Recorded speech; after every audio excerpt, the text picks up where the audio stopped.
So your album's gone out, it's got a worldwide release. How did that come into existence?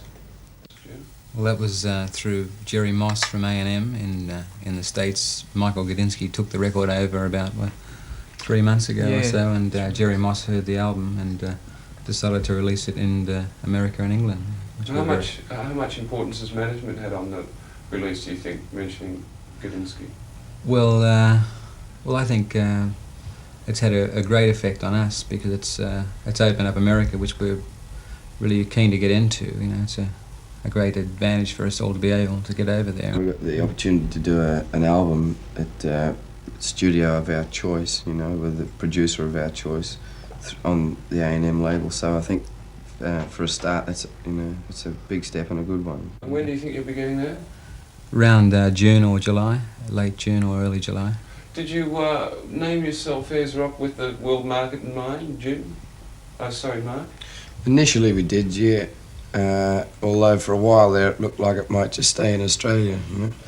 But now it's starting to happen for us, you know. And you've already had reaction too. It's being played in America, the album, isn't it? Yeah, it's been picked up by 3 stations. One in New York, one in San Jose, and I think the other one's in Ohio. Toledo, Cleveland, Ohio. That's a nice Toledo section.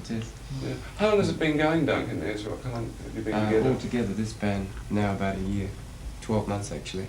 How did you come Chris together? joined us last summer.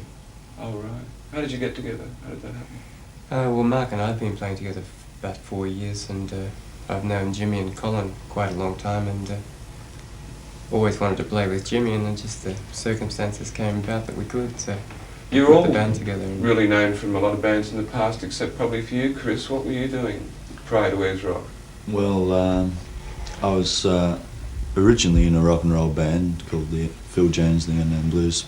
Then I went into cabaret, backing people like Billy Preston, Lou Rawls, Shirley Bassey. And shortly after that I went overseas, spent a couple of years over there with a rock band called Carla. And this is your first band since you've been back? That's right, yeah. Australia's got the equipment now, or is said to. What do you think it is that causes any difference of standard between, say, recording here and America? Or England? I think it's a lot to do with the engineers, plus I think that with the amount of equipment that is being invented these days in the electronic field, by the time something is here, arrives here, it's obsolete, you know. There's already been something else there, whereas there, if you're there and you want an effect, it's there when you want it, sort of thing, rather than have to wait 12 months, you know, or 2 years for it to arrive here after you've heard it a million times already, you know, from overseas on the backlash, you know. So. The engineers are a little bit fresher over there too because they work them so hard. There's only a handful of engineers over here and they're flat out all the time, you know, 24 hours a day. So at least the engineers over there, when you get them, they're fresh. They've got fresh ears, which helps a lot. You know, as individuals, do you work outside the band doing session work and things like that? We do a few sessions, scattered things. That band as a unit did one for Doug Parkinson recently, his last single. Colin at the moment is working on some things for Skyhook's album. Do you do commercials, things like that? No, not anymore, if we can avoid it. Is that the way to make money, doing outside work like that? You don't make much. No, you don't make much money from it. There's no. not much money in recording here. The rates are about a third or a quarter of that, you know, in the States. I think States for 3 hours you get 95 scale, $95. Here it's 26. You get residuals in quite a big America too, difference. which is a difference as well.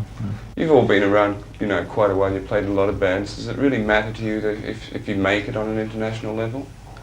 Well, it'd be nice, but we're happy. The initial thing that the band came together for was we wanted to play music together, and we've been lucky so far. If the thing really takes off on an international level, we'll be very pleased. But I don't think it's going to mean the end for it. It's just icing on the cake, really. We're musicians anyway, and we've had a chance to do that here, and we've worked as a unit as musicians, and we haven't worked as an international success, so if that comes, fair enough, but we're still happy to be able to work on a scale that we are now, you know, and just enlarge on it gradually, you know. It doesn't have to escalate overnight. It's not really important.